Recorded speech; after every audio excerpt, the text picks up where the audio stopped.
My Amstrad Top 10. Here's a list of 10 games I played the most before I owned a console. Number 10. The New Zealand Story. Pop quiz, hotshot. If you were a kiwi that looks like a baby chicken, and your brethren were kidnapped by an evil walrus, what would you do? What would you do? Grab a projectile weapon and set off to rescue them, of course. Traverse level after level, searching for the trapped kiwis in this cute game. Watch out for the legions of cuddly enemies out to get you.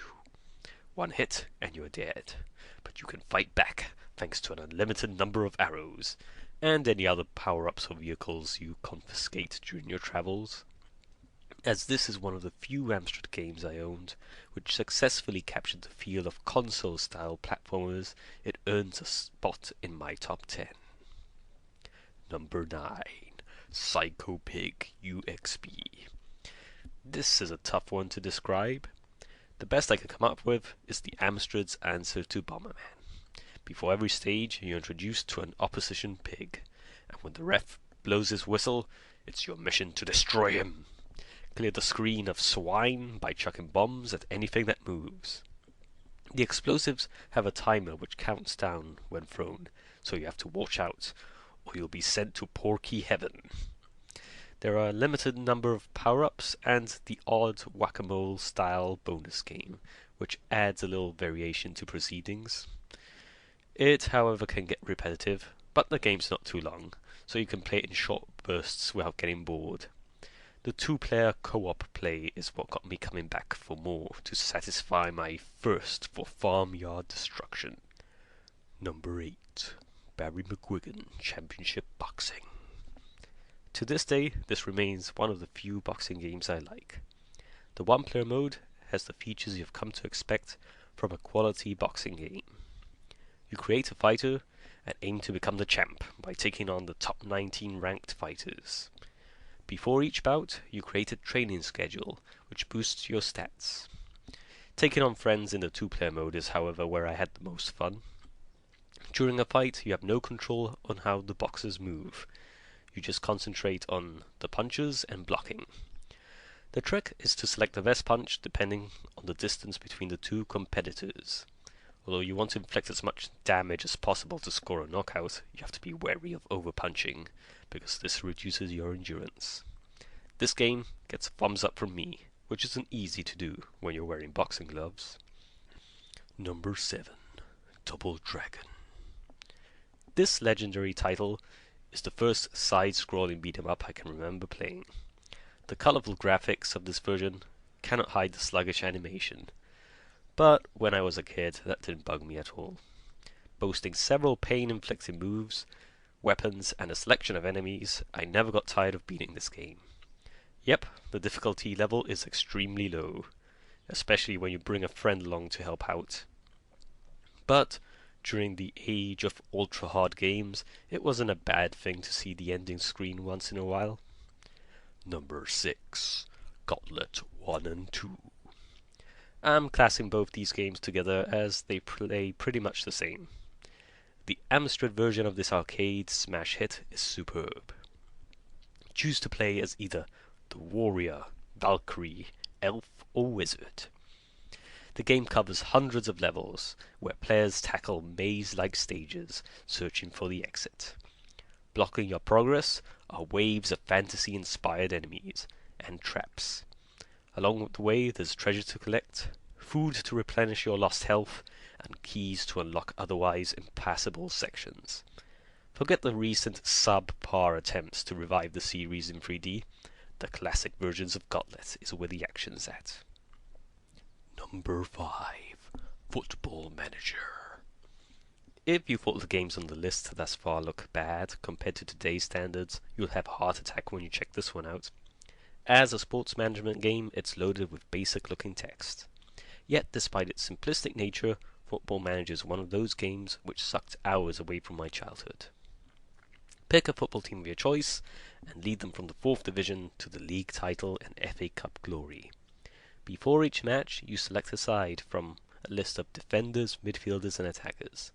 You should adjust your team depending on your opponent's strengths and weaknesses. You then kick off and watch some game highlights, which are played out by stickmen. It's not flashy, but it works better than other games which try to simulate the whole match. That gets boring to watch. To improve your team, you'll have the option of buying players, but take care of your finances by selling other players or asking for a loan, because going to debt will cost you your job. I'm a big fan of management games, and I can thank Football Manager for getting me interested in the genre. Number 4. Bubble Bobble. Bob and Bob are on a never-ending quest to save their girlfriends. To accomplish their goal, they must clear the screen of numerous enemies by using their snazzy bubble-blowing powers. Strange, I don't remember seeing any dinosaurs in Jurassic Park using that ability. Shame, cause it's darn effective at getting the job done. When a foe is within range, fire away to encase them in a bubble. You can then safely pop the bubble to dispatch the nasty. Very simple stuff, but highly addictive. Another fine example of a strange idea yielding a fun gaming experience. Number 3. The Dizzy series. Anyone that's seen my videos should not be too surprised to see this in the top 10. The Dizzy games include the finest adventure-style games of the time. Talk to characters, use objects scattered around the landscape to solve puzzles, and dodge hostile creatures. I can thank Dizzy for showing me that there are more to video games than shoot-'em-ups, beat-'em-ups, and platformers. Rather than rant on and on, I'll stop there, and just suggest that you check out my other work for more info on the somersaulting egg. Number 2. Megabucks. 3 cheers to Megabucks on earning the runner-up prize.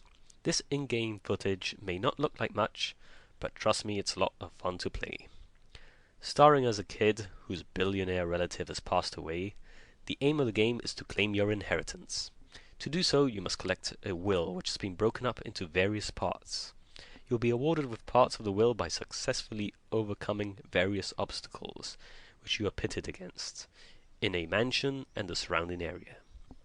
To interact with items, you press fire, which opens up a menu with a mouse-like pointer. This gives the game the feel of a simple LucasArts adventure. It's number 2 on my list, and one of my favorite games on any system. Number 1. Seymour at the Movies. Many games try to imitate Dizzy's gameplay and failed miserably. Seymour was one of the few exceptions to this rule. Not only did it capture the style and feel of the Dizzy series, but in many ways improved upon it. As you can see, Seymour's cartoony sprites surpassed Dizzy's graphics. Dizzy is an egg, but I'm not entirely sure what Seymour's supposed to be. During his heyday, gamers speculated all manner of things, including a ball of lard or a potato. Yes, the game's not original, but if it keeps you entertained, at the end of the day, who cares? One of the aspects I liked about the game was that it's based in a movie studio. Pretty much all the puzzles you have to solve are inspired by popular movie franchises. This makes the game more accessible to the average player than Dizzy's fantasy setting. After this, Seymour had a few other spin-off games, but none of them ever reached the level of this game. The Amstrad was on the way out by then, and unlike Dizzy, who appeared in the consoles, Seymour was not seen from again. Poor little guy. So there you have it, my top 10 Amstrad games. A few well-known titles, and some obscure ones. I hope you enjoyed this glimpse of vintage gaming. Thanks for watching, and take care.